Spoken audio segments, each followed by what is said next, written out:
Hello everyone, this tutorial on the transpose function in NumPy for Python.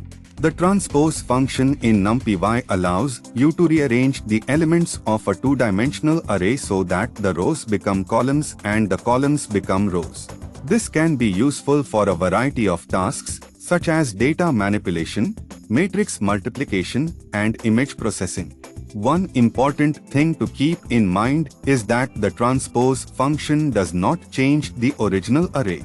Instead, it creates a new array that is the transpose of the original array.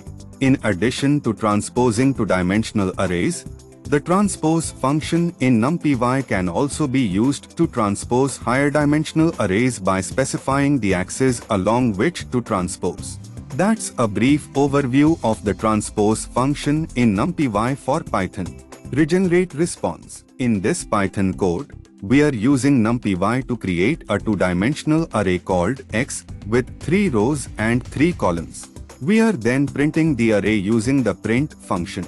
Next, we are using the NumPy function transpose to transpose the array X. This means that the rows and columns are switched so that the rows become columns and the columns become rows. We are storing the transposed array in a new variable called A. Finally, we are printing the transposed array using the print function again, along with a message that says transpose dash. The output will show the original array X followed by the transposed array A. Thanks for watching. I hope this video helped you understand how to use the NumPy transpose function in Python. Subscribe to our channel for more tutorials.